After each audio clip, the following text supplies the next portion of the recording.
I don't know what it is about playing teams from Northern California, but when the Suns do, it's an exciting basketball game.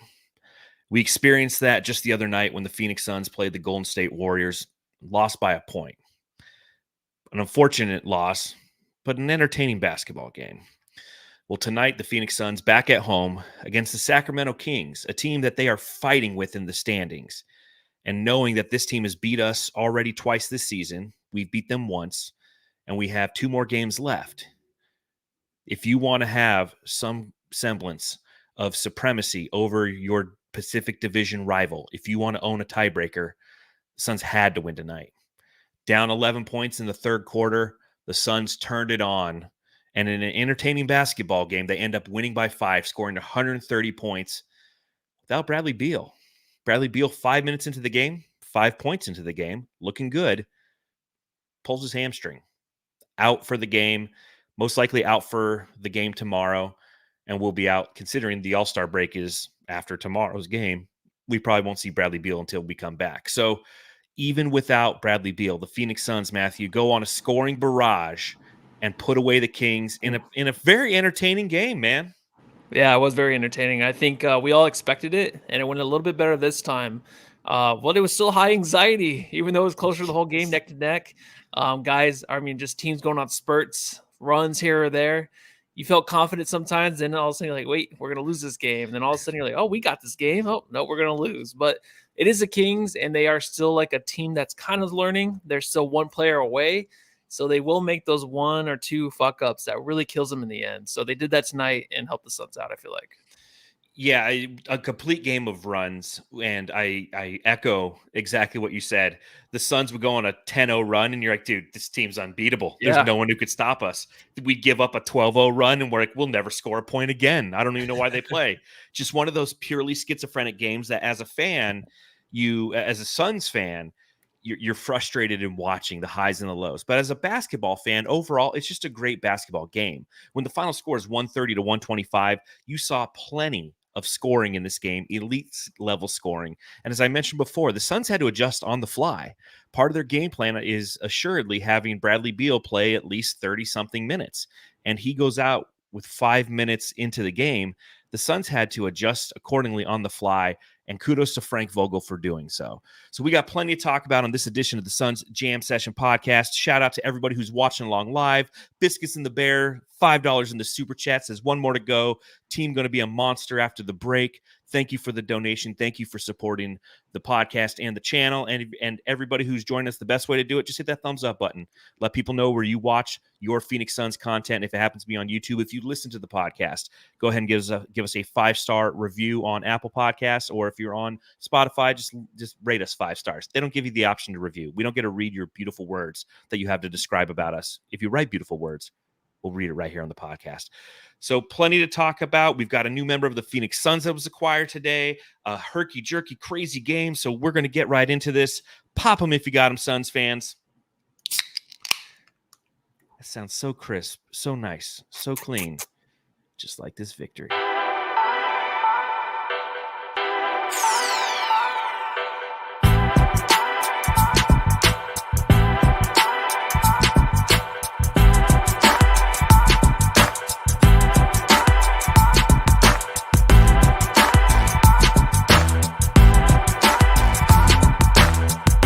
Phoenix Suns win 130 to 125 over the Kings in a very, very important game. I know that when you're talking about game 54 of the season, you're not talking about one that is uber important, but tonight it was. The Suns entered this game, the 6th seed in the West, a half game behind the New Orleans Pelicans. The Kings and the Dallas Mavericks were both a half game behind the Suns. So a win tonight means the Suns move up into 5th in the standings. A loss would have dropped them to 8th. And it might not seem like a lot, but that's a big jump in the standings right before the All-Star break. And obviously the other side of this, as I mentioned before, if you want to have a tiebreaker at the end of the season, which given the way that the standings are currently operating, that this is an important game against the Kings because we still have to play them a 5th time because of the way that the play-in tournament worked out. So it brings me to my first question. Oi, Matty. Mate. I've got to ask. Matthew, I got to ask, is this the most important game 54 in Phoenix Suns history? Oh, it was important to the Kings fans. It was a playoff game, but it's weird because I can't get on that level yet with the Kings team. No disrespect, but it is kind of a little bit of disrespect. I always kind of feel like this is a team that we should handle, but I have to take a step back and be like, you know what? The Kings have actually proved a lot within the last few seasons, and if we don't take them seriously, it's okay. But I don't know. It's not as important yet. I think that the Suns have played some competitive basketball within the last few games that are kind of playoff basketball. But of course, we'll talk about Bradley Beal, just missing him. That's like the thing where it's like, okay, this might have been a playoff like caliber kind of game. And I wanted to see it with Bradley Beal.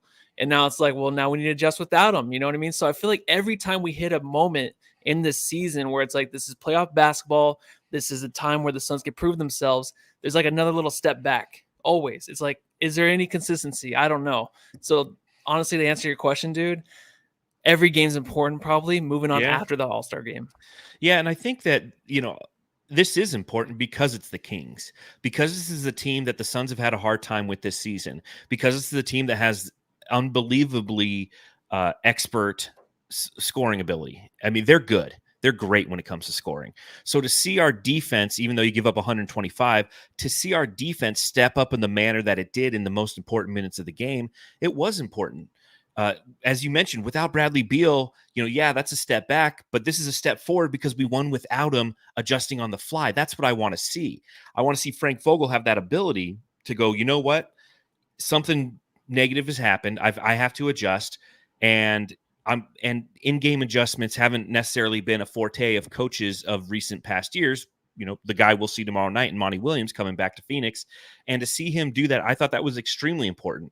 As I mentioned before, given the state of the standings for the Suns, I thought that was important as well. I'd much rather go into the All-Star break as the 5th seed than the 8th seed, just from a mental hurdle standpoint, because you take a look at the standings, and with this win, the Suns not only move up in the standings and get into that 5th seed spot, they're also only, like 3.5 games out of 4th and 3rd. So, I mean, the Suns, if they can go on a run to end this season, if they can go, I math it, right? So this is 54. So that means 28 games left. If they can go like 20-8 in their last 28 games, they could honestly find themselves in the 3rd or 4th seed, and that's going to get you a home series at the first round of the playoffs. So every game, as you mentioned, Matthew, you're right. Every game is important right now. I feel like this one's extra special important because it's against a Pacific Division rival and because of the state of the standings. It was the same thing with the Warriors. That was a big important game as well. And like you said, after we lost that one, it kind of sucks because it was so close. Because had we won, we would have said it was a hugely important game. But because we lost, we're like, yeah, I guess it's not as important, right? Yeah, it is. And I think just finishing in the top 4 is really important, man. Because you don't want a first round series against anybody. Because right now, top 4 is, of course, the Minnesota Timberwolves, the Thunder. Maybe you want to face them in their first playoff series in a long time. The Clippers, a lot of free throws in that series. So yeah, you don't want to play any of those teams. You kind of want to be on the inside looking out, and that's what the Suns need to get. And I think they have a real chance of getting there. And even with Beal being out, they have their pieces. Thaddeus Young coming in here. Yes. I think they really are going to find their stride.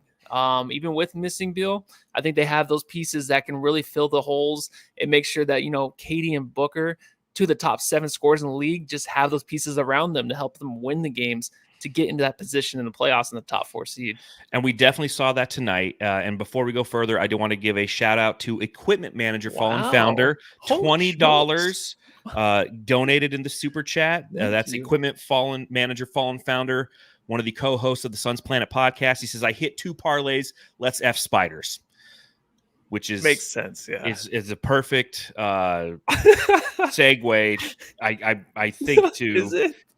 There is no segue. And she said, you're not the only one, but you're the best, Bradley. Bo. So I'll start off with something that's obviously unfortunate. Bradley Beal injures his hamstring, and it sucks because in my notes, I had already written Beal looking so smooth tonight because he hit a corner 3, and then the jumper that he actually hurt his hamstring on was a smooth-looking jumper from the left side, probably about 15 feet out, nails it, nets it. And then they show the replay, and he kind of comes up grimacing. So as far as severity is concerned, although I'm not a doctor, I'm not going to say that. Like when Devin Booker hurts his hamstrings because he's doing a full-out sprint trying to stop a fast break, right? And those are ones, and then jumps, and then just it's gone for 2 weeks. With Bradley Beal, it didn't look nearly as serious, and it's most likely a precautionary move by the Sun staff, at least at first glance. What do you see, and what are your thoughts on Beal getting injured? Well, before you were like, Bradley Beal is playing smooth, I looked at that lineup just thrown up on the TNT screen, I guess I'll say, on my TV. And I was like, oh, it's such a beautiful lineup with Thaddeus coming here. And, they got the pieces now. I'm pumped. All right. So that's about the right time when a Suns player will go down, and especially Bradley Beal. But I think it is probably precautionary because he went out, he was sitting down. It's like, oh, fuck, man. He probably just want to play through it, but now he has a week off. But if it is serious, and I don't know, it might be. If it is serious, I'm along the line of let's just have him come off the bench. There's not a whole lot of time to have them jail. I know they're a great lineup together. I know they are. They're fantastic. But I like to see, what they had tonight with Kevin Durant, Devin Booker, Grayson Allen, Eric Gordon, and Nurkic. Like, just start with that and just have that be your base. And then when Beal does come back, if it is for a longer amount of time, maybe a couple weeks, 3 weeks, have him come off the bench. It's not a big fucking deal, I don't think, because it's not like, I know he's an all-star he's not an all-star this year, but 3-time all-star making a lot of money. It makes sense for him to start. But with what the Suns have and Kevin Durant and Booker, that's enough in your starting lineup. You don't need Booker, you don't need Beal. I know it makes it even better, but those pieces around them, especially with Eric Gordon starting, who's a better starter, it just makes sense to do that this late in the season. But let's just hope he's back after the All-Star break. I like the way you think, my friend. I knew you would like that. I like the way you think. Now, I know how the Jamsters react to it, and how anybody who reads, like I actually proposed that earlier this season, writing an article for Brightside, and everybody in the comments were just like, "You're not paying a guy $37 million to come off the bench." I'm like, dude, like it's not like he can end the games. It's just you're just not starting him. You're easing him into it. You're easing his minutes. It's good feathering, and everyone's like, "No, you're dumb, man." I was like, okay, shit. But I agree that one, it sucks for Bradley Beal. I mean, you take a look at it. Up to this point in the season, he's missed 24 games. He's missed it with a lower back injury. He missed 8 games. Played 3 games, but the back injury got him again. Missed an additional 12 games. He missed games after rolling his foot on Dante DiVincenzo's foot when attempting and making a 3-pointer against the New York Knicks. He gets blasted in the nose by Miles Turner on an offensive foul, so he's been wearing a mask ever since mid-January. And now he has a hamstring injury. So for everybody who likes to beat the drum that Bradley Beal is injury prone, they're correct. He can't stay healthy, unfortunately. But I agree with you when you talk about Eric Gordon starting, and there's a reason for it. From Indiana University, number 23, Eric Gordon. So Eric Gordon had to pop in the game sooner than expected. Not his normal rotational minutes provided by Frank Vogel.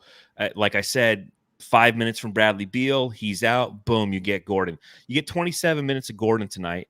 He's 8 of 17 from the field. He's 4 of 9 from beyond the arc. He's got 23 points, 3 rebounds, 3 assists, and a block. No turnovers to boot. And the thing that's unique about Gordon is, I was thinking about this. He's an old dude, right? So he's one of those guys, like he gets warmed up before the game, gets a good lather going. He's getting in the rhythm, and then he has to go sit for like the first quarter. And then he comes in, he's just not nearly as engaged. And we've seen this time and again. In the games this season in which he started, he's been productive. He scores more, his shooting's better, and he's just much more a part of the offense and contributing overall. When he comes in off the bench, it's not nearly the same production. It's a lot more passiveness. He's not exploding towards the basket. And, the numbers back it up. As a starter, he averages 16 points a game. And as a reserve, he's averaging, I lost it. Where'd it go? 9.1. And you might say, well, yeah, but as a starter, he's playing more minutes. He's only playing like 6 more minutes a game. His shooting percentages as a starter, 52% from the field, 45.9 from beyond the arc. As a reserve, he's 38% from the field and only 31.2% from beyond the arc. So it's just a different level. And that's what we saw tonight. It was almost like he had to get the start because he had to come in earlier. So again, it's a good problem to have. It's a good conversation to have because it's a good problem to have. If Bradley Beal is hurt and you want to take your time on getting him back in, one, the Suns just did a good job fortifying the back end of their roster. Right? You have guys who are coming in, they're confident, they're not afraid to take the shot, they're not constantly seeing, oh, how do I pass this back to Booker, back to Kevin Durant? No, they'll confidently make the shot. We'll talk about Royce O'Neal shortly. And second, it just makes sense to allow Beal time to heal because you have somebody in Eric Gordon who, if he gets the nod starting, although you might be compromised some on defense, he can provide you that offense. I got to just kick this off for the second part of this Eric Gordon conversation. John Tran, the lob it. That's perfect. John Tran always hits. Yes. Perfect. And I mean, his nickname is the Hobbit, the lob it, throwing it down, and the alley oop tonight. That was crazy. I'm gonna write that down. 20 points in the first half. Yeah, it's not as sexy having him in the lineup. I'm not talking about just the way he is. It just doesn't look good. It doesn't look good. It looks better with Grayson Allen in there, and you have Bradley Beal, obviously. But what we're talking about is, this is his game. You got to find those little things that these players bring out the best of them. And then this is Eric Gordon's thing to start him. So it never really seemed like a real thing till now. I think just because of the injuries that keep piling on for Beal. But I think Gordon really has the opportunity here now. And it's about tomorrow night. And if, Beal's not back after the All-Star break, how he plays in too. If he continues like this, not this pace of 20 points in the first half, but just consistent shooting, just how much space he has with that lineup. I mean, he has a lot more confidence getting to the rim. And tonight he did it over and over again. And I hate him going to the rim. I hate it because every time he gets in the paint, it looks like he's never seen a basket that close ever. It's just the weirdest thing. But he finished at the rim tonight. He has this extra confidence when he does start. He needs to be a starter, and he's going to have to be anyways right now. But I love the fact that he scores 3 points in the second half. Yeah. But he's still in those death lineups. But those shots he's throwing up there still look good. Like even the ones he had one at the end of the game in the fourth quarter where he didn't even have possession of the ball, really just chucked it up. I'm like, oh, still a good shot. It's confidence from him that leads to me just believing in him even more. Because when he comes off the bench, like I don't feel anything from the guy. No. I really don't. I he feel like it's just back. a waste of space. Yeah, I feel like it's a waste of time, waste of space, and a waste of spot on the roster at times. So let's see how this carries out, right? Yeah, and we'll continue to monitor it and see if, post All-Star break, if Beal is healthy or if he's not. If he's not, Eric Gordon in there, it's not the worst option to have. Again, that's the beauty of having Eric Gordon on your team. And you're 100% right. He had an alley-oop from Royce O'Neal tonight, which I thought was fantastic. But you take a look at this Kings team, and they came out swinging. You got to give them props on that. I mean, it was a first half in which they were running up and down the court on the Suns. They end the game with 26 fast break points to the Suns 4. And that was really the story in that first half, because in the first half alone, it was 18-2. I mean, they were just getting out and running, and you're just like, we can't stop this team because they just, and this isn't because of the Suns were turning the ball over either. This is them just getting out and running. And it almost felt like they were taking turns beating the shit out of the Suns, right? Like Sabonis comes out and he has like 13 points in the first quarter. And then De'Aaron Fox is like, all right, tag, it's my turn. And then he starts to go crazy, and he ends with 17 points in the first half. And then Kevin Huerter is like, okay, my turn. He scores 10 points on 4 of 4 shooting in the first half. And then, not to be outdone, Malik Monk goes 6 of 9 from the field in the first quarter, in the first half, and has 16 points. So at halftime, they've got 67 points. They're up by 3 to the Suns because, thankfully, like you said, Eric Gordon scores 20 points out of nowhere for Phoenix. But it's got 17 points from Fox, 16 points from Monk, 19 points from Sabonis in the first half, and 10 points from Huerter. And this team is, they have such great offensive firepower. And the question you had to ask yourself is, how's this Suns team going to stop them defensively? And they did. And the reason they did it is because small ball strikes again. Because Frank Vogel, about midway through that third quarter, goes, you know what? I'm pulling out Nurkic. I'm putting in Royce O'Neal. Okay, and Vogel said this in the pregame. He goes, Royce O'Neal will play he played 15 minutes in his first game. I'm trying to integrate him into the offense and defense. Should play about 16 minutes tonight. And no, Jamsters, I don't have a drop yet for Royce O'Neal, or I would play it right now. Royce O'Neal tonight, 30 minutes played, doubled up on what Frank Vogel said. Isn't the sexiest stat line, but it's a stuff stat line. 9 points on 3 of 7 shooting, including 2 of 5 from beyond the arc, both of which came in the fourth quarter. 5 assists, 4 rebounds, 4 steals, 1 block, 0 turnovers. Royce O'Neal in his second game, and mind you, one of his 3-pointers was almost a clincher at the end. It was under a minute left, huge possession, kicked out to him, confidently shoots it, something that Yuta Watanabe can never do in his life. Confidently shoots it. Yeah. Yeah, I know. Confidently shoots it, and has, from a defensive standpoint, was starting to, you're not locking up De'Aaron Fox. The guy went for 40 tonight in 40 minutes, but he made it tough on him in the fourth quarter.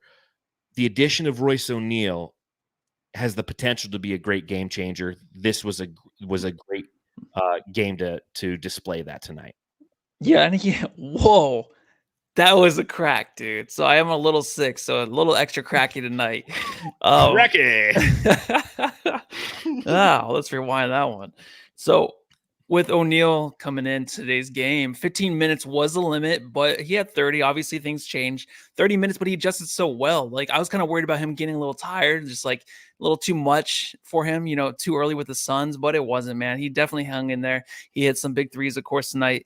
But it was, like you said, that small ball lineup, dude, with Durant, Booker, Royce, Allen, and Gordon. Yes. Like, even to end the second quarter, like, you didn't know what they were going to do, but it was that small ball lineup where they went on a 7-0 run and just, tied the game. Then third quarter looked like shit. Then that lineup comes back in 8-0 run. It's just, that's their sweet spot right now. You know what I mean? And when they ended the game with Nurk, I was a little worried. I'm like, oh shit, like, what are we going to do with Nurk? Right. Cause he had an okay game, but he was just getting run out of the gym at times, letting guys go by him in the paint. And he did a pretty good job there, but I don't know if that was just more of just the Kings sabotaging themselves, like with Fox turning the ball over and over again towards the end of the game. Because the way tonight reminded me of, like, anytime they go to a commercial break with the Kings on the fast break, getting a layup and the Suns looking old and slow, I'm like, this kind of reminds me of, like, and it's not the same thing, but it reminds me of like when the Suns back in like the early 2000s used to play the Lakers, and we could never beat the fucking Lakers, but like all game long it seemed like the Suns, like, they would go on these runs, like, oh, we're going to win this game, right? We're up there. It's a tie game. We're up by like 2 or 4.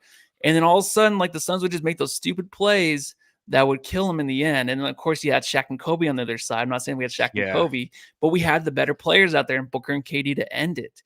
So it's just like the Kings are just so close. They need the extra guy. And I'm not saying the Suns didn't win this game, but I feel like the Kings just had their chance, had their foot on our throat in a playoff type of game, but just kind of gave it up.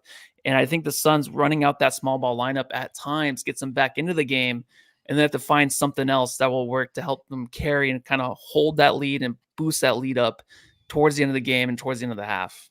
And see, that's where I'll disagree, because the Suns, the Kings have what it takes to win those games, but the Suns' defense is what negated their ability to close out the game. There were great possessions in those final 2 minutes where the defense stepped up and had some big steals.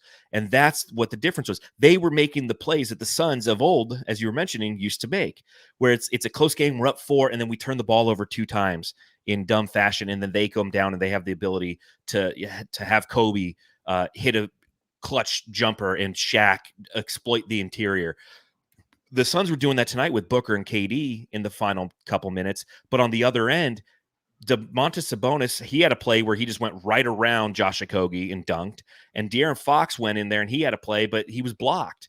And so the defense really dictated pace. And that's what, when we have those conversations pre-trade deadline, and I did some polls out there on brightsideofthesun.com, and I was asking, hey, what do you, as readers, what do you think we need?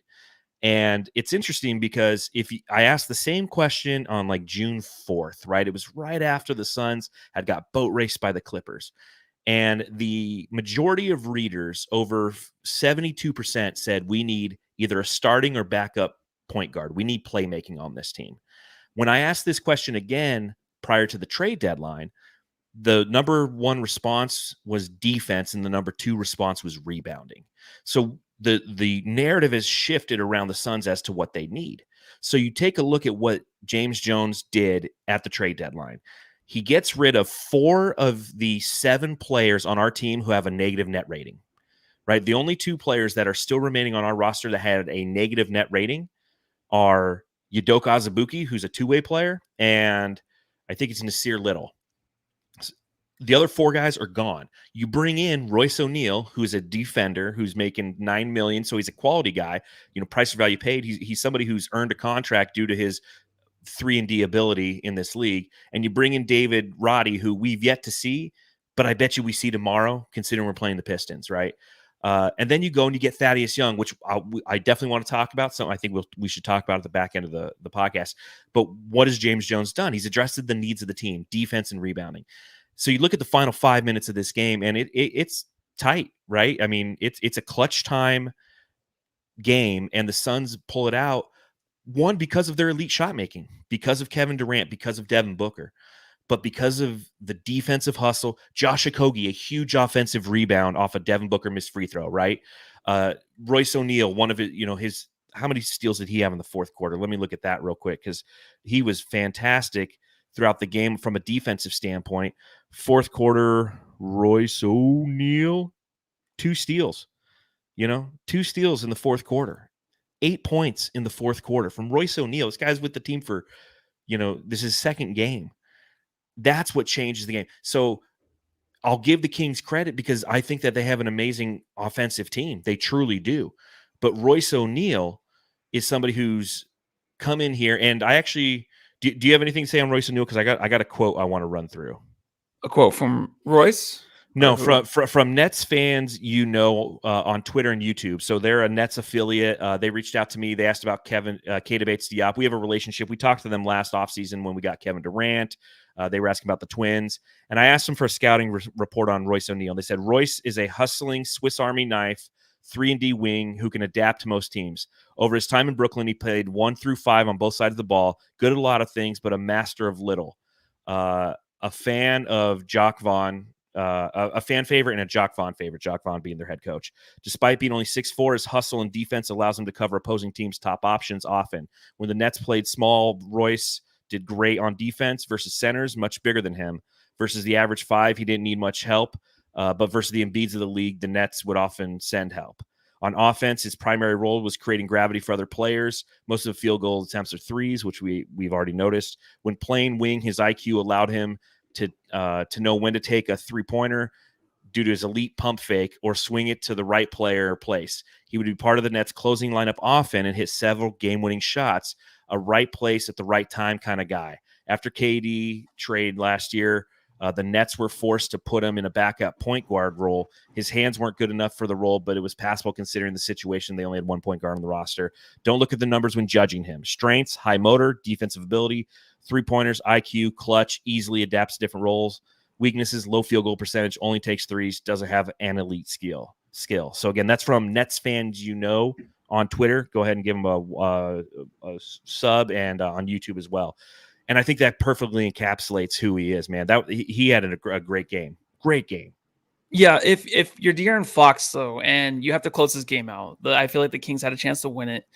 You're telling me, like, guys like Okogie and O'Neal are going to just put a halt to that. That's pretty fucking crazy. They did And what is crazy is Nurk defensively was dog shit, I feel like, all game. But then in the fourth quarter, when he comes back in, he had, like, a shot deterrence, 2 deflections in the paint. It's like, wait, is that the Suns' defense or just the Kings just fucking shit up? And a little bit of both. On my side of things, I just think it was the Kings kind of just not handling the ball the right way. But I understand, like, I love the defense from Royce. I love the way that Kogi, and it's always like the extra plays, the extra tips and all that him and Kogi are going to bring. And the defense is there for sure. It's just from my side, I'm like, I'd always feel like Fox is that guy that can close these games out. But I guess just not tonight because of Royce O'Neale. Sound right, but it's because you're not used to it yet, and it's I'm not used to it. Yeah, well, you're just not used to defense either, and that's what it was. It wasn't just Royce O'Neale; it was Okogie. It was the switching of small ball to where Domantas Sabonis is having his way, where all of a sudden Nurk is there and he's got to adjust. So there's a bunch of little things happening all at the same time, and on the other side of it, it's elite shot making. Yeah, who the heck are you? I'm Kevin Durant. You know who I am. Y'all know who I am. Did anybody anybody see a sniper? Did anybody see anything? I'm one of the best players to ever play the game.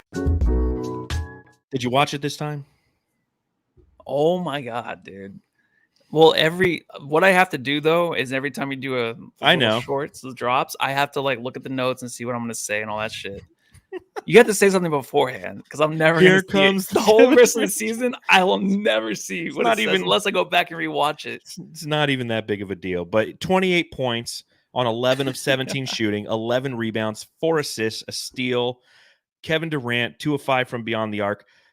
Just elite shot making again tonight. And I think what allowed the Suns to stay in this game was Kevin Durant, because the Suns were down early. You know, they go up early by 9. Next thing you know, they're down by like 10. And every time the team needs a bucket, he hits, man. Single coverage, you cannot cover him. The Kings were playing tenacious defense tonight. They were attacking the ball, and they were forcing, especially like Devin Booker, who we'll talk about momentarily, they're forcing them off of their spots, making every shot tough, except for Kevin Durant, because he hits and makes those tough shots. He's sick, bro. Yeah, he's pretty amazing. And just ending the game, it was KD, Royce, KD, Booker. And then I don't even know what happened after that. But Booker missed free throw. And then it was a bunch of mumble jumble. So much going on in the last 2 minutes of a game. It's like an hour long. It's like, what is going on, dude? So many reviews. But yeah, he was part of that comeback, obviously. Like you said, the elite shot making. You just have to make those shots to win this type of game. And he's going to be that guy. But starting the quarters, I feel like he did a really good job when he's coming in. Beginning the quarters, especially in the fourth quarter. He makes a few shots. He'll shot to tour. He'll do that. And he'll also grab some boards when they're playing the small ball. So that was really epic. I'm going to say it's epic from Durant, because I feel like the start of quarters are really rough for the season or for the Suns this season. So to see him kind of just, own it and be like, no Bradley Beal here now to start the quarters with me. I got to be the man. So doing it all over the place. So congrats to the Suns and Suns fans that they have Kevin Durant on their team, because it's pretty awesome. Congrats cool to thing. You, Suns fans. Congrats to us. Yeah, it was just, again, I just appreciate greatness. And like I said, he kept us afloat. And like you said, the beginning of quarters have been such a challenge for Phoenix this year, right? Such a challenge. Yeah. And that's where we get into trouble. I mean, there's holes in the offense. There's people who aren't stepping up, and Kevin Durant just took it over tonight. And it was great to see his elite shot making throughout the entire game. Like I said, 11 of 17 from the field. A guy who didn't have the greatest field goal percentage, especially at the beginning of the game. Big Dick Booker. So Booker in this game ends with 25 points, and he's 7 of 17 from the field. Obviously not a great percentage, but you take a look at like the first half, for example, and Booker just cold as can be. 1 of 7 from the field, 0 of 1 from beyond the arc, 5 total points. Struggling out there, man, struggling. In the second half, he goes 6 of 10, 20 points. He has 10 points in the fourth quarter, 10 points in the third quarter to help close out the Kings and hit some great shots. And I think that you tweeted out that it looked like, the first half of this game, it looked like he's somebody who had made a mistake and slept with his ex over the weekend or something, right?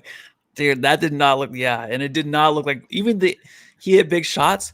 Something just seemed weird. Even when he did end up with the 25 points, I'm like, something looks really weird with him. So what I think really what happened was, there's leaks that Kendall's maybe back in the picture. He was in her box at the Super Bowl. Yeah, I guess he was. I didn't even know that till right now. You just said that. Wow, that's crazy. So yeah, I thought you were referencing that when you tweeted that out. So the whole breakup and stuff, when that happened, that was a Mavs series where they just completely Game 7. You remember that? I think what happened there was, of course, I don't know if you listened to the Pod Jamsters back then, but basically they had to take the final step, go through the next door, him and Chris Paul with the Kardashians, but they decided not to. They saw some shit they didn't want to see. They're like, I'm not going to do this just to win a ring. Now Booker's like, fuck, man, like we really have to win a ring. So what happened? I feel like this game is there's some power sucked out of him, right? But he's going to regrow. basically that was not Booker out there tonight. There is a different Booker growing somewhere else that's going to come out of the shadows. He's going to come back, finish out the season, sacrificing Beal for the season maybe. That wasn't him out there. I don't know who that was, but I'll let you know when he's back because that was not him, dude. This is some conspiracy shit here. If I end up dead, it's not because I'm an idiot. It's because, okay, just let you guys know out there right now, all right? Letting that out there. Like Andrew Tate, all right? They're going to kill me or whatever. I don't even know how to respond to that. Yeah, I don't know. Yeah.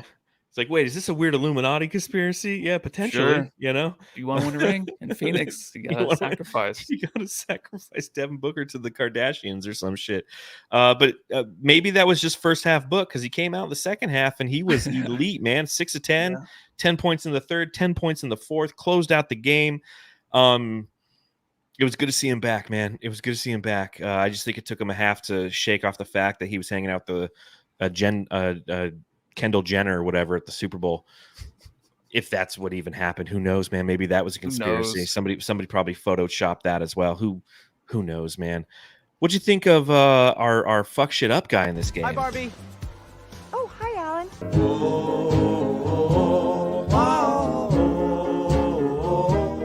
Oh, Grayson Allen, our fuck shit up guy. Led the team with 39 minutes played. He was 7 of 10 from the field, 2 of 5 from beyond the arc, 19 points, 4 assists, 4 rebounds, 1 block, had that one buzzer beater 3 that even he was laughing about. You know, when you have Bradley Beal go out and you have to adjust on the fly, the fact that you end up getting, 42 points out of Gordon and Allen is absolutely huge. Dude, it's fucking nuts. It is crazy. And I think if Gordon didn't go off, I think Allen would have had that 40. Starting off 7 points, 2 assists in the first quarter. I mean, he was aggressive ending the first half. It was just awesome, man. I think he fills the role so well. If a big 3 goes out and it's mainly usually Beal, he steps right in. Like there's not like I'm not worried really when Beal goes out anymore because we have him for backups. So there's no like sense of urgency. Like, oh my God, what are we gonna do? Great, we have Grayson Allen and now Eric Gordon to fill in those shoes. So I was very comfortable with him. And of course, he had the big steal in the last 2 minutes of the game. He just sacrifices his body so much out there, dude. Just to go for the ball for big steals. When Fox is like, you think he has it, he's gonna go right past him with the ball. Nope, he doesn't even have it with him when he gets to the rim. So Grayson Allen's just. He's stepping up in all phases of the game. And it's such a weird thing because he's had such a big first half of the season. And then when you listen to TNT and they talk about how he's turned around his image, the way he carries himself, it's carried over from us to everybody else in the NBA, unless you're reading subreddit and they hate the shit and he's a dirty piece of shit. But that foul, when we're up by 8, I like the foul. And of course the free throws were missed by Fox. I like the foul because it seemed like Booker was going to come back in and it seemed like the Kings were going to go on a run. They're going to score that basket. So I liked it. But then we ended up giving up an 8-0 run to the Kings right after that. So maybe it wasn't a good foul. Yeah. So maybe it wasn't a good foul. But I liked it because it was a hard foul, kind of like a message, but it wasn't as bad. I think he really thought the ball was going to be there because he can seem like, oh, shit, that's his head and midair. And then they came down and luckily no one's hurt. But he can still be that dirty player sometimes, but then he probably goes to confession. It's okay now. Bless me, Father, for I've sinned. I've slapped De'Aaron Fox in the head, but then I tried to help him up. So only 2 Hail Marys and an Our Father. What I liked about Allen in this game is, like you said, he got started early, and I feel like it was the fact that Kevin Huerter got in foul trouble early and stayed out on the court because that really got Grayson Allen going. Huerter was guarding him, and so he attacked him, and knowing that Kevin wasn't going to try to get his 3rd foul, so he got a couple early layups in, and then that kind of opened up his game.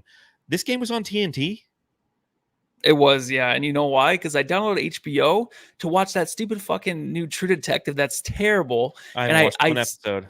Huh? I haven't watched one episode of that yet. Oh, so I tried to watch it, and then I just canceled my subscription, but I have it for a month, so I watched it through HBO. Oh, yeah. That's why it started at 8 o'clock. I was all like pissed off because I thought it started at 7. and then I sit down and like Wheel of Fortune's on because the I'm way you were watching it on texting channel me. 3. The way you were texting me, I'm like, oh, he probably thinks it starts at 7. Yeah, but like Yeah. on the bright side, I got 2 articles done for tomorrow, so it's like Oh, sick, man. so I sat there for an hour and I just typed. I was like, well, I might as well get this shit done. So it all worked out. Who's calling the game?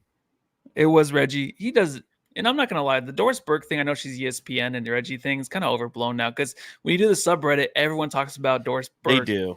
Blowing everybody. Well, I'm in Reggie. Sorry, Yeah. that sounded bad, but her and Reggie basically just going off with about the other opposing team superstar.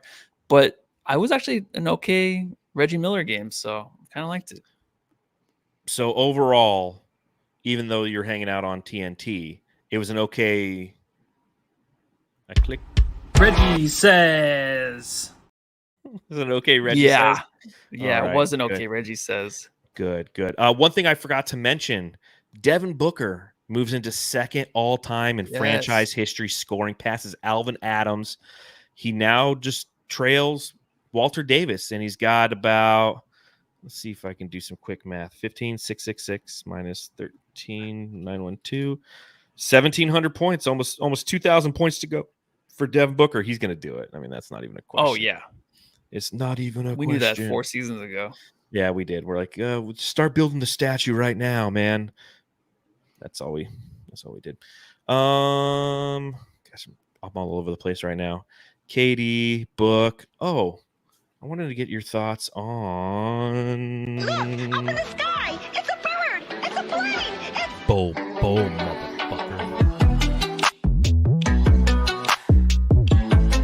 Only 2 minutes played by Bol, who didn't get a lot of playing time because he only played 2 minutes. Which brings me to trivia time. You know what time it is. Trivia time.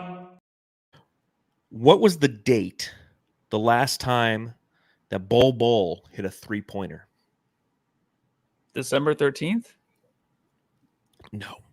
When was it? January 3rd. Oh. Because he came in, he shot a 3, and he was instantly like out of the game. So what are your thoughts on the fact that Bol didn't play tonight? I was happy. As soon as he came in, this is the first game I'm like, get him out of here. All right. This game was about just speed, knowing what you're going to do, and the 5-out, whatever they got going out there, passing the ball around, not settling for threes like that. As soon as that happened, like, get him out. Like, this is not the game for him. Good size, but he's just not quick enough. He's not agile enough for this type of game, and he's not going to be spending a lot of his time in the paint. So there's no use for him, I feel like. Okay. At least you saw it the same way that I did. I'm like, there's certain matchups where he's going to excel. This is not one of them, man. This is a team that's going to, and they will attack the shit out of him. We know that. Moving forward, do you think that Bol will start to lose his minutes to Royce O'Neale or Thaddeus Young? Oh, probably Thaddeus. Think so? Yeah, I think so. And the whole Bol run that I had in the office, out on the streets, the campaign I had going for him to be a starter, I think it's officially over. It was worth it, though. You put in the effort. Yeah. You made the signs. You were marching up and down the street. Oh, yeah, You had a cowbell. I mean, it was really behind impressive. me. It was just, no it one was me. there. Nobody was there. No one was there. Speaking of Thaddeus Young, obviously the Suns made a move today. They picked up Thaddeus Young, somebody who we've been talking about for years as a Suns. Like Eric Gordon and Thaddeus Young are now in the Phoenix Suns. This is like 2017 me would be so happy right now. Obviously, Thaddeus, he's 35 years old. And if you look at his shooting numbers, they are abysmal, right? He's not somebody who, especially like this year, for example, he's 16.7% from beyond the arc, 41.7% from the free throw line, 62.1% from the field, overall field goal percentage. He is an inside guy. Right. But you take a look at his rebounding and defense, he rates in the 83rd percentile per basketball index in offensive rebounding per 75 possessions, which is good for an A- rating in the league. And his deflections per 75 is in the 94th percentile. So he's somebody who the Suns are going to bring in and utilize in spurts when they need to have some defensive lockdown moments and some rebounding, but don't expect him to be like Royce O'Neale hanging out on the 3-point line, just stroking threes. It ain't going to happen. do you like this sign? Knowing that we have 2 roster spots open, the Suns fill one of their roster spots with Thaddeus Young. Are you a fan of the signing? Yeah, I'm a big fan, and I don't think it's going to be a whole lot. I don't think you're going to see a whole lot of minutes, but I think what you can see is maybe those minutes like that Nazir Little had tonight. I don't know. Nazir was like on the perimeter for most of the game, but there's a lot of spots where Nazir was open in the paint, and he was settled for like a little mid range, and it didn't look good. So I can see that Thaddeus will be in here. He'd be a guy that can cut at times, unexpectedly grab the board, plays bigger than his size. I know he's 6'8" already, but he just seems like he can play bigger than his size. I think this season he's played like 90+% at the center position. So that's already going to be fucking fantastic. Like there is a guy that Eubanks possibly. So I think he'll definitely replace Bol minutes, but he also can dip into, I think, Eubanks minutes too, just because I feel like he can bring that size. Eubanks really isn't doing much tonight. Eubanks did have a couple good passes. He was kind of the connector in certain spots, but still his hesitancy, his incompetence with the ball, you can see it on his face and on his body. You won't have that with Thad. I think Thad's a really good replacement for him too. It just depends how many minutes they want to throw at him. Yeah, and that's great analysis. And I think that, these are the guys who are connectors through the minutes in the game, right? They're not going to open the game. They're not going to close the game. But for 5 minutes in the second, you're going to need some production from these guys. And he brings the size that we desire, as well as a veteran presence that needs to exist on that bench, right? As I've stated before, the inexperience of the young prove-it players manifested itself this season with that inconsistent play. With Young, you're not going to be gaining a postseason rotational player necessarily, but you're going to have a quality veteran who knows and understands what his role is, and when called upon, he'll confidently play. And I think that that's what the Suns need, and that's, like I said earlier, they got rid of 4 of their 6 net negative guys. You're bringing in a guy who's going to be a net positive for you because he's going to give you valuable minutes. So I think that we finally got a real power forward, Matthew. We did it. We got a power forward, everyone. Center, so yeah, the power forward / center. Kind of like the Nurk thing. Like Nurk came here. We just needed the confident piece to play center to know what to do. And it's the same thing with that. I feel like, it's not like Nurk's going to put up big numbers or anything like that, but he's not going to make mistakes. He's not going to do too much. So if that knows his place here, we just need him to fill the role. Just need him to fill the role. You were hanging out in Sacktown tonight, right? Mm-hmm. Oh, you poor thing. Let's do the subreddit stakeout. The Suns Jam Session subreddit stakeout.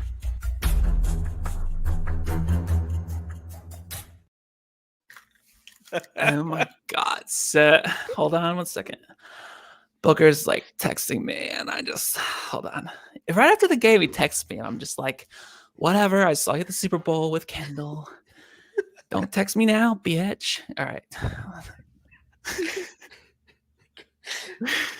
So I was hanging. It's gonna have a hard time getting used to this. Is great. I know.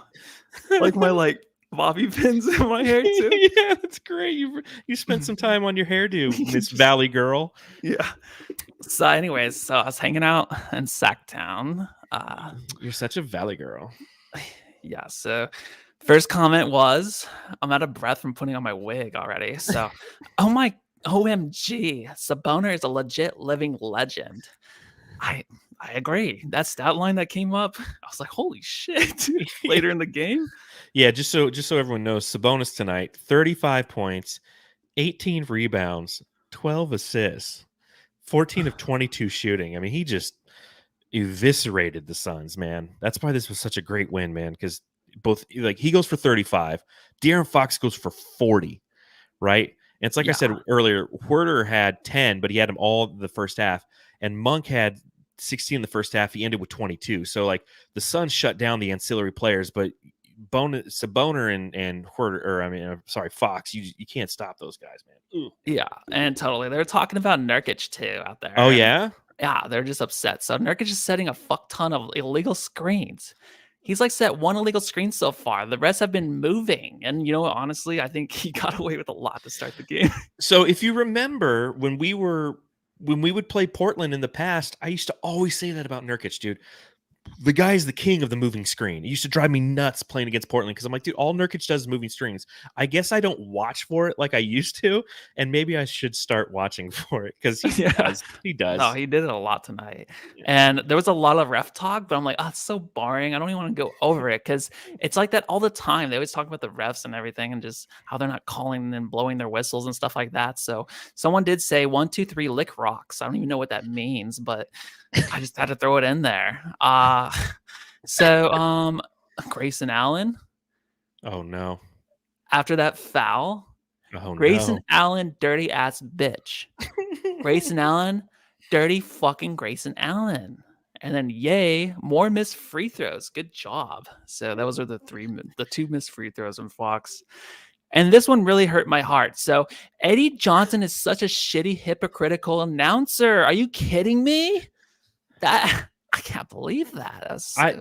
That's pretty fucked up coming from the Kings, man. That's where he made his bread and butter. He used to be a king forever. Yeah, and I just saw Kansas City Kings. We lost a lot of watchers too, so maybe I got another wig because I don't think people know what I am over here. Maybe it's not so good anymore. Maybe it's a one and done thing. No, it's great. I think Fox should stop wearing Currys. He's always losing games wearing those shoes. Again tonight he did. And well, no beam. At least we didn't get blown out. And go home and that's it. That's all I got. The Suns Jam Session subreddit stakeout.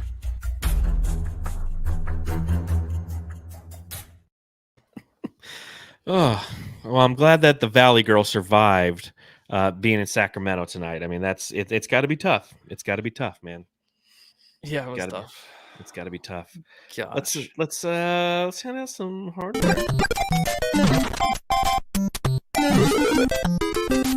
Jam Star of the Game. All right, Jamsters, a reminder, subscribe, rate, review, hit the thumbs up button if you happen to be watching now or later, and you're on the YouTube. Matthew, Jam Star of the Game, who are you giving it out to? I'm giving it to KD. KD. Why? He was just all over the place. I think he came up in big moments in the game where the Suns didn't have anything, but he just worked his magic, man. I'm not even looking at the stat line. It's a great stat line, but big pockets in the game. I'm like, hell yeah, dude. Way to step up. Gotta love KD, man. I'm going to give it to Eric Gordon. I think that the way that he came out and kind of, I think, shocked us all in the way that he executed, knowing that he got called upon early because of the injury to Bradley Beal, paramount to the Phoenix Suns getting this win. Really carried the team through that first half. Like you said, only 3 points in the second half, but the three-pointer came in the fourth quarter. So I think that it was a great performance by Eric Gordon. So looking forward. The hell did I do that for? Looking forward to tomorrow. We play on Valentine's Day. We're welcoming home our ex. Monty Williams comes to town with the Detroit Pistons, the worst team in the league, 8-44, Matthew. What are your thoughts on this game? I'm excited to get another win before the All-Star break, but I'm excited to see Monty back and how disappointed he is on the bench. Someone put like a picture of Mark Cuban where he's sitting there just frowning. He's like, that's Monty every time they show him on the bench watching this team play. Not much, honestly. It's a nice little, when you have a back-to-back, especially after a game like this, it's kind of nice to play a team like the Pistons. Do you remember Steven Silas? I do, yes. I do. Remember how he always looked sitting on the bench? Like, he wouldn't get up and stand and walk around. He would just sit on the bench, for the Houston Rockets, their old head coach, and he would just sit there just looking miserable all the time. Yeah, that's he cried a few times, I think. Yeah, he was just sitting there just like, he wouldn't even get up. He's just like, dude, this team's fucking horrible. I don't even know what to do anymore. And obviously, Houston has a new coach down there in who'd they end up getting? Help me out here. The guy from the Celtics. Oh my gosh, I'm blanking, dude. Udoka. I think that's who it is. And it's interesting. Post All-Star break, we go Mavs, and then we play the Rockets. Then we play the Lakers. Then we play the Rockets.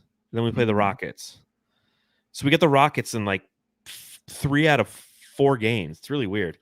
That could be a nice little. Told you our schedule's not that hard. Yeah, right there. And then it's Oklahoma City. Denver, Eh, Toronto, Boston, Cleveland, Boston, it's not bad. Charlotte, Milwaukee, Philly, Atlanta, San Antonio, Denver, OKC, and that's the season. That's it? No, there's got to be more. Oh, yeah. Dude, New we're almost Orleans. done, man. It's Yeah, almost over. I know. It's fucking goes by quick, man. But yeah, obviously tomorrow, Pistons in town, a team that we should beat, but a team that you have to always be careful about, right? Like we know this as Suns fans. Whenever a team that comes in that is, quote unquote, less talented, that's not because they're less talented. It's because there's a perception that they're not talented. And sometimes the Suns fall prey to that trap. Jalen Duran, who I'm going to be watching out for, their second-year center, who's averaging like 14 points and 12 rebounds this season. He's averaging what we like to call an Aiton. And he owned Nurk in the first matchup. We beat this team, I think, 120-106 back on November 5th. And Nurkic had like 6 points and 4 rebounds, whereas Durant had 12 and 11. And Durant went for like 40-something points, and we beat him. I'd like to see an even scoring attack tomorrow. One thing that I'm afraid of when you play these kind of young teams is Booker can get into hero ball mode, and he'll keep shooting. And if he keeps bricking and this team gets out and runs, I mean, we almost saw it tonight. If Booker hadn't had a great second half, that's exactly what the narrative would have been tonight. Is Booker is going to keep shooting, which he should. Just like when Kevin Durant's in a slump, he's shoot himself out of it. Shoot or shoot, right? But sometimes you could have one of these games where Devin Booker's got like 40 points, and he's going to continue to shoot because he wants 50. And in doing so, he's going to allow this team to get back. And yeah, somebody just said it's Lazy Squatch says in the chat, it's a trap game, right? So you have to make sure that you're just playing like they did tonight, team basketball on both ends of the floor. You want to go into the All-Star break not losing to the fucking Pistons. Go in on a 2-game winning streak, having beat Sacramento, having beat Detroit. Enjoy the week off unless you're Devin Booker and Kevin Durant, who's going to be at the All-Star game, and come back ready to go because you play the Dallas Mavericks a week from Thursday. So let's go get this dub. It's like the rainy day on a Friday. It's like the next week. I mean, you have like a 3-day weekend and you're not doing your homework and shit. And you're like, I'll do it later. I'll do it Monday night. It's like, no, just get it done now. Just get it over with. But you always wait till Monday night. They didn't wait till Monday night. Yeah. Anything else you want to talk about before we get out of here? No, I think I'm good. I think I might buy another wig though for the Valley Girl thing, dude. Yeah. So this might be a time when I look back on my life, be like, wow. Someone actually put in the comments, I think you found yourself, Lissy. I'm pretty comfortable doing it. I kind of, the RuPaul drag show. Who knows? You love one that day show? You might be watching that. A couple seasons from now, and I might be on there, dude. Sassy Lissy. Sassy Lissy. All right. Well, I'm excited about that. We're gonna have to look forward to. We're gonna have to change the name of the podcast. It's like the Sun's Jazz Session Podcast. John and, because, for those of you who don't know, Jam stands for John and Matthew. John and Sassy Lissy, it's Jazz. It's Jassel. It's going to be, who knows? Really be short life. A tough sell. Can I tell you just a quick story? Yeah, I can't wait. All right, this is funny and embarrassing. So yesterday I went and I got another epidural. For those of you, so I have a herniated disc in my lower back, my L5-S1, I'm 41, and it pinches my sciatic nerve. So the left side of my left leg has just been hell for the past 3-4 weeks. Did something to, I think a lot of it's mental. Actually, I'm listening to an audiobook on the mental effects and how they can manifest themselves physically. Oh my God. Thank you, dude.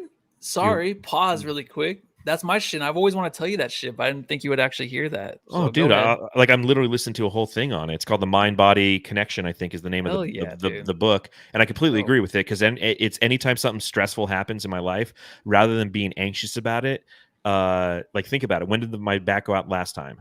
It's when my dad died, right? Yes. And then the next time it kind of went out, this one went out, I just changed jobs, right? So there's a lot of little stressful things that, rather than having the anxiety happen, your body says, hey, I'm going to physically manifest it as pain somewhere else. And the science behind it is your body and your brain literally doesn't give that area enough oxygen in the cells. So it hurts more. Right. And there are some structural issues obviously as well, but that is, it all ties together. But anyways, so I go yesterday and I get an epidural shot. And in the past, you got your vertebrae like this up and down, and they came in with a needle from the side.